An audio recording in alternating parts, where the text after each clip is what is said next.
Hello everybody, and this is Trey Griffith here, and this is, I guess you might call it my thoughts on Shadow of the Colossus, in general, really. A lot of what I have to say here applies to both the original game that came out in 2005 and this one, which was just released today as of recording this video. And if I do rant on a bit, please forgive me. This is kind of the first time I've actually done one of these before. And I do have quite a bit to say about this game, and not all of it is positive, so feel free to get your pitchforks ready and be prepared to burn my house down if you're a big fan of this. Yeah, it's my opinion, I'm sticking by it. Ooh, I do like this part here, just, I don't know what it is about that part, I always found it just interesting. I can't explain it, just... I don't know. It's weird. The horse just like jumps over. It's such a small little detail that I do like. But I'm definitely talking about what I like about the game. And there are stuff I do like about it. I don't hate this game, but it's definitely one of those games for me that falls into the category of everybody else seems to love it, but I just feel it's okay. It's just one of those games for me. Skyrim also falls into this. Several of the Far Cry games do as well. There's just certain games I think in movies and books or whatever that you just couldn't get into, but everybody else seems to love. And if you like this game, if you love it, that's fine. I'm not saying you're stupid or anything for liking it. It's just that when I personally first played it, man. It must have been a good 10 years ago or so. I think I was still in high school at that point. It gives context. I'm 27 now, so it was a long time ago. But it wasn't exactly what I was looking for in a video game at the time. What I was expecting was more of a Zelda game. You know, more of an action-adventure-y kind of thing, you know, a bit more hack and slashery, I guess. Instead of just, you know, going against giants and, you know, attacking them. And what we really got out of this was effectively video game Oscar bait when all is said and done. And, oh, that was a Facebook message. Oh god, that's really embarrassing. That is entirely unprofessional. I do apologize about that. I cannot edit that out. I probably could, but I'm not gonna, because for comedic effect.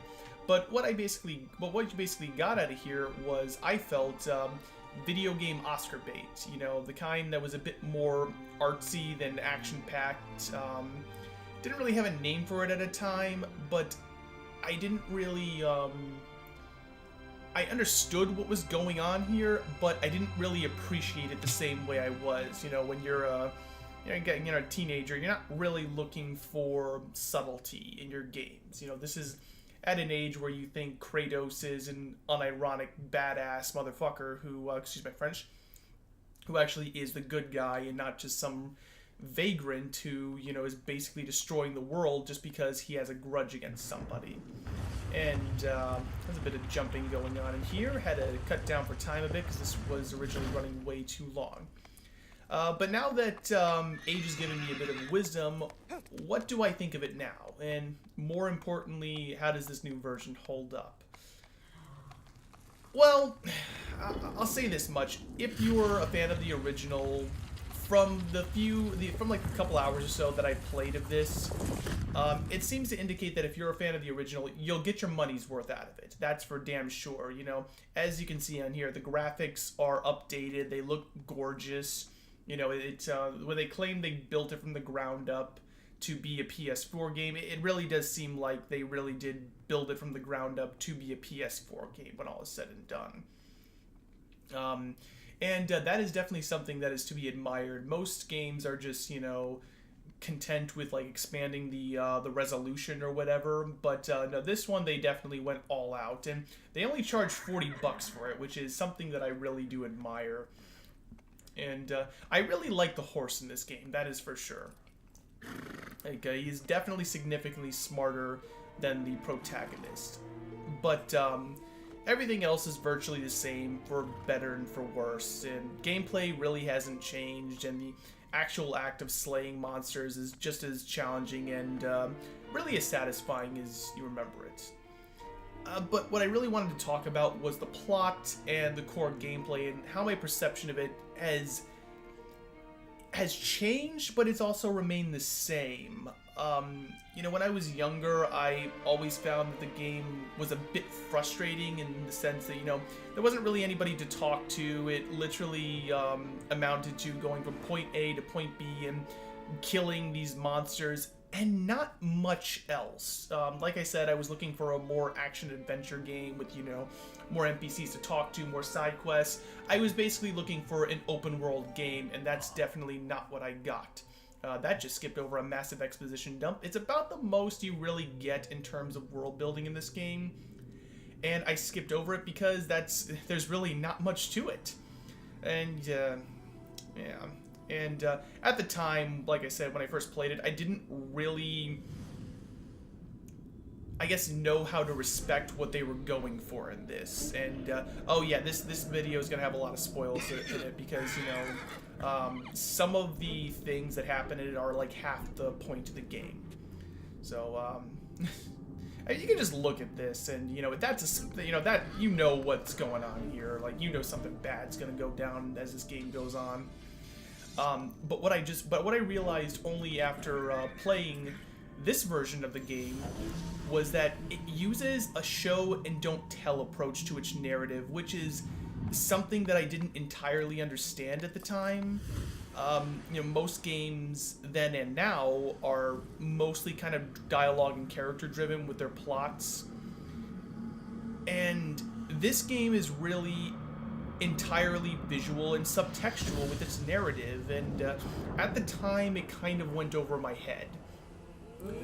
And when playing it back then, all I got out of it was a guy goes to a forbidden land to save his girl and gets tricked by a cosmic abomination to set them loose.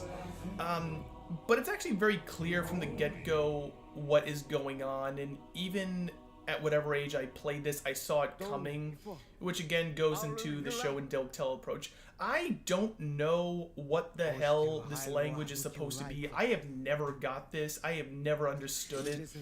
Is this supposed to be Japanese? I don't think it is. It's supposed to be like some weird made-up language they did for the game. I don't know. But, you know, right from the get-go, you can tell that these guys are not on the up and up. You know, you saw the shadow creatures. They're saying this girl has been sacrificed for a cursed fate. What does that even mean? They don't give any context to this at all, and that's always annoyed me about this game. And of course, you can just let them laugh.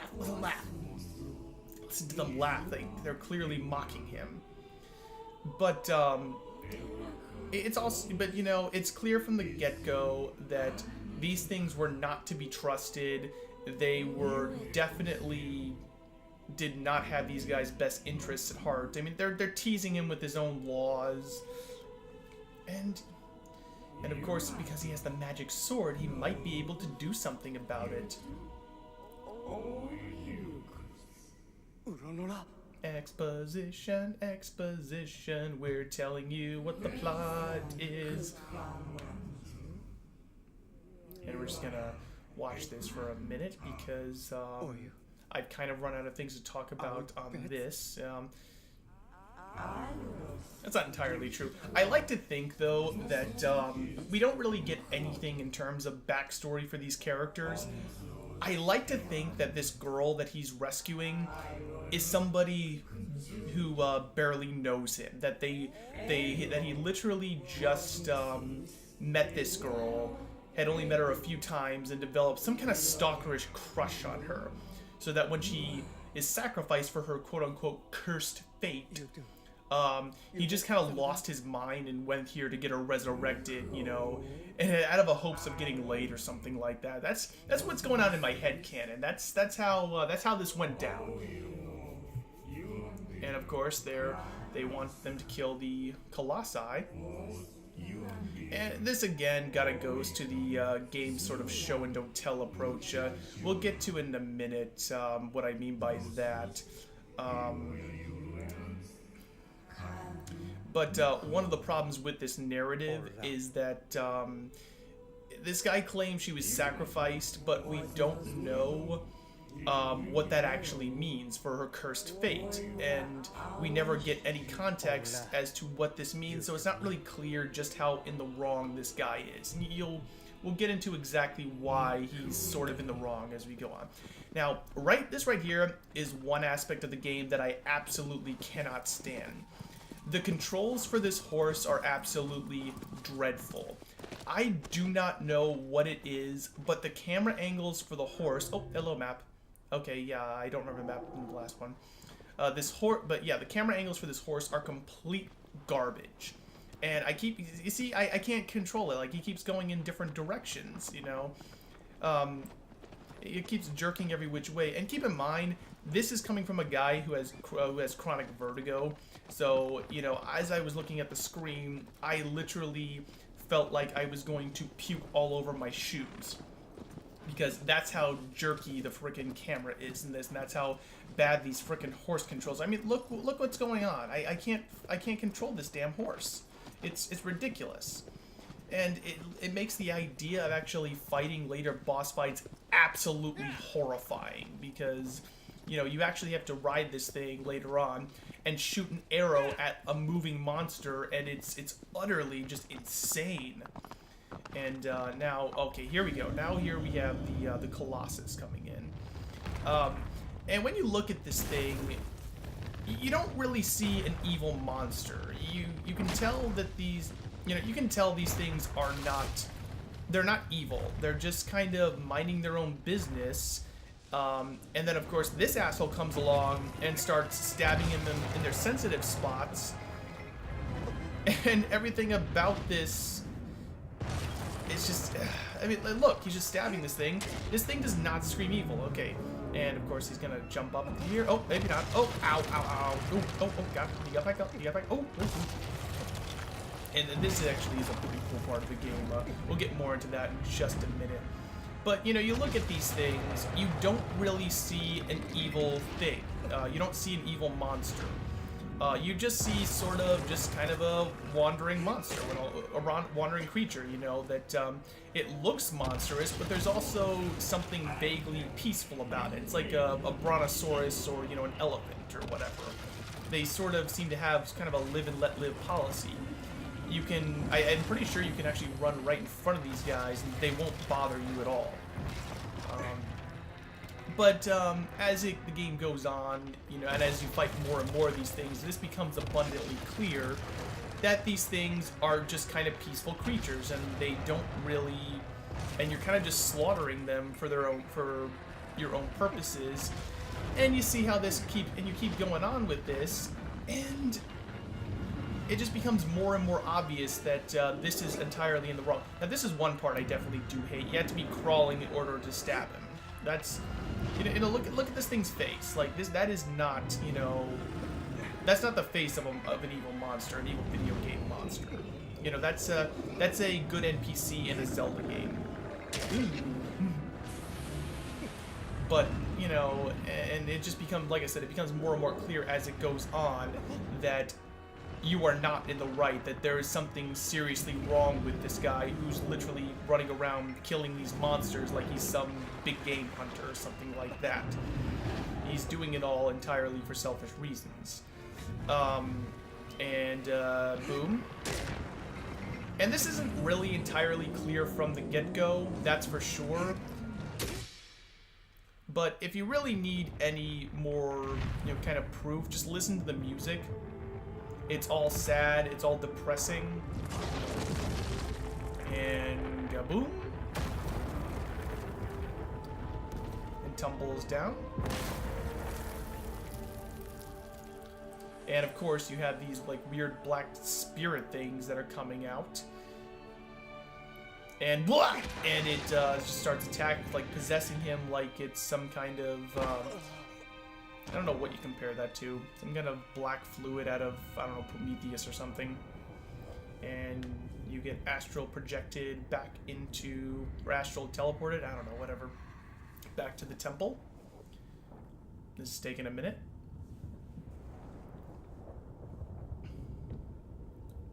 Okay.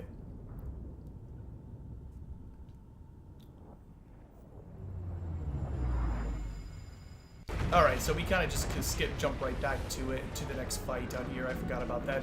But this right here is where the game really shines. This is where the game's creativity really comes to the full light, you know. You can see that these things are huge, but, you know, they're not exactly threatening. They have, like, this sort of, again, the elephant, brontosaurus, or brachiosaurus vibe to them. You know, they're slow, they're kind of lumbering. And they absolutely will damage you if you piss them off, but they seem to mostly live, like I said, have a live and sort of let live policy. They're just kind of animals that are just wandering around. And like I said, again, it's another major clue that this eldritch abomination that you're apparently serving, that, you know, something's up with them. That, you know, they literally they're projecting this from the get-go, that this thing, that whatever it is off. And this is another part that, you know, you can't actually, that I really like about this. You have to find the exact spot that you can get up. Otherwise, you're just gonna piss these things off. It's gonna try and step on you and all that. But yeah, like I said, the actual gameplay is pretty cool. And there really hasn't, to my knowledge, there really isn't anything else like it to this day. You know, you have to hit a weak spot to kind of bring them down, and then you have to run and find the correct spot to actually see what, like, my dumbass is doing that. And apparently you can only jump on spots that are mossy for some reason. I don't understand that, but it involves a lot of trial and error, you know, when all is said and done. And if you're not careful, you go and get crushed. Okay, maybe I'm just gonna go. Oh, there we go. Oh, that was easy actually. And down he goes. Oh, ow. And go. And he jumps up. Up and away. I don't understand why you can only climb on mossy parts, though. A lot of these areas of this thing actually do seem climbable, so that I do not understand at all. But this is, like I said, where the game really shines. You have to literally scale these monsters often and start looking for their weak spots. And right now I'm trying to figure out what I can jump over and what I can climb over. And there is another weak spot right there. I don't know why I didn't see it before. I think it's because I didn't have my sword out at that point. I still had my bow out. But either way, I'm about to find out. He's going to shake. The one that was on earlier, though, I don't understand why he didn't just bring his arm up to smush him. That I don't get. That I really don't get. And then I grab on. And I'm a little panicking right now because I don't know where the hell the spot is. I'm thinking, where the hell? Like, what the? Oh, shit. Oh, he's shaking me again. Ah! But, anyway. The game is pretty much, like I said, more of a show and don't tell sort of thing. Oh, he takes his sword out and... Oh, ow, no. Ah! Ah! I don't like heights. Ah! Okay. I'm good. And... Yeah, spray all that black goo everywhere. Like plenty of xenomorphs that way. Yeah. But again, this really is sort of a game with a narrative with a show and don't tell approach. And I can't really recommend that to everybody because it's just not sort of the narrative choice for everybody, including me. I prefer more something like The Witcher 3, which is full of diverse characters, you know, interesting storylines, varied quests, and this game just kind of has you running around, killing all these monsters, really in the same way over and over again. It basically does one thing, the entire game. It does it well, though, I will say that much. But now I'm desperately searching for the other marker, and as the game goes on, you know, it absolutely does change up a bit the kind of monsters you fight. You know, I think there's snake ones and bird ones at some point. They really do change up. Another one is just literally an actual, like, giant tower that you have to scale, and I think that's the last one, and it's incredible. But you always have to keep your stamina levels just right so you can deliver, you know, the fatal strikes, and, you know, they try to shake you off, and like I said, they get more elaborate. And even though I'm not the biggest fan of this game's main story, you don't really get gameplay like this anywhere else. Like, aside from maybe Monster Hunter, I guess, but even that's kind of a stretch because there's a lot of other monsters in that game. This one, you're not just scaling mountains. You're literally slaying them. And even though you are serving a cosmic eldritch abomination. But yeah, take of all that what you will. You know, this isn't really a game that I can entirely recommend, but it's definitely an experience that you won't get anywhere else when all is said and done. That's for sure. Like I said, if you are a fan of the original, you will get your money's worth out of this one. It's good for the nostalgia factor alone, and if you're new to it, well, if anything I've said about this is appealing to you, I guess take a look. And yeah, that's really all I got to say on the matter. So, and this seems like an appropriate spot, so I will see you all next time.